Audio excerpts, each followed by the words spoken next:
Hello, thank you for joining us. I'm Jeremy. I'm Ryan. And I'm Andy from Access Med. This is the first of our video blogs, or vlogs as the cool kids call it. We completed a lot of technical upgrades, so now we are moving into the video age. Yeah, it's the digital age. Aren't you the guy with the VHS? Jeez. So anyway, we thought it would be appropriate to start by talking about why in the world we would start a direct care practice here in Kentucky. After all, no one was doing this when we started, so it's a relatively new concept to the state. Direct care is simply low-cost, subscription-based medical care. Think of it like a gym membership. In our practice, we charge an average of $50 a month for unlimited visits, office procedures, telemedicine coverage, 24/7 call, point-of-care testing, and access to wholesale labs, prescriptions, and medical equipment without any copays.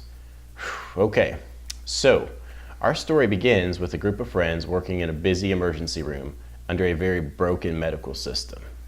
For about 5 years, I did what any good doctor would do. I complained about it.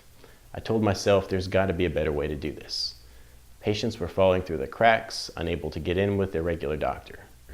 The cost of care has gotten astronomical. You couple that with the rising insurance costs and overregulation of healthcare in general, and there's a lot to complain about. That was when Ryan introduced this concept of direct care. I started studying the model and basically taught these guys that this seemingly antiquated system, where we don't rely on insurance, makes for better, more affordable care. We now have data to back this up, but we'll save that for a later vlog. So let's just think about this for a minute. If you cut out all the middleman and you have a provider who answers directly to the patient, you suddenly incentivize the doctor to make the patient well, all the while improving efficiency and cutting cost. This began our planning phase. In late spring of 2015, we started brainstorming. We visited states where direct care was well established, and we visited direct care clinics that were functioning well. We even studied the ones that failed in order to create our own version of direct primary care. In January of 2016, we opened our doors in Danville, Kentucky, and by summer of 2017, we introduced direct primary care in Lexington as well. So that's the how, but now for the why, which is actually more important. There are 3 pillars that support why we do what we do. Number 1, personalized quality care. 2, accessibility, and 3, affordability. We feel very strongly about them. In fact, we feel so strongly that for the first 2 years, none of us took home a paycheck for any of our time at Access Med. The first pillar is personalized quality care. I'll be brief since we'll be discussing this later, but under the traditional system, the incentives are all screwed up. It seems okay on the surface that a doctor bills a patient for their visit, then collects payment for that visit. But if you dig just a little bit deeper, you realize that this means more visits plus more testing equals more income. And corporations are quick to catch on to this idea. Now, I'm not saying doctors actually try to keep patients sick. I'm just saying that there is very little incentive to make people well, because that means they stop coming to the clinic. The direct care model turns this idea on its head. The provider is actually accountable to the patient directly. Here, we practice evidence-based, personalized medicine with the goal of making patients well and educating them.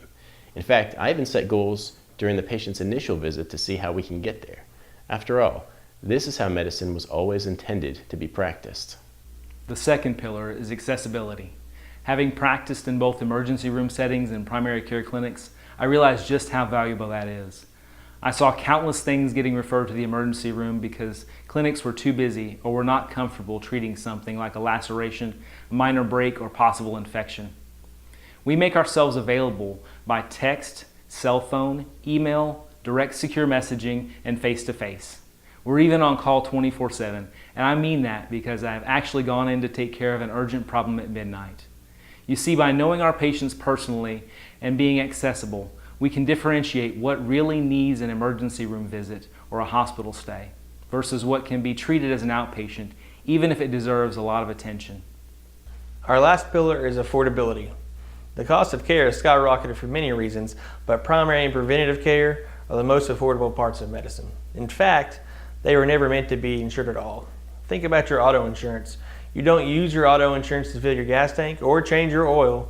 Those things are meant to be cheap, routine maintenance. By removing health insurance from our practice, We remove all the middlemen, including billers, coders, and office staff who deal with all these claims.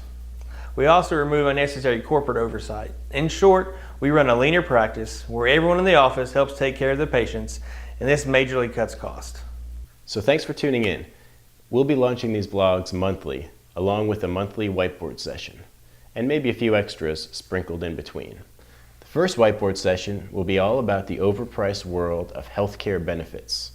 So business owners, you may want to check that one out. Thanks again and have a great day.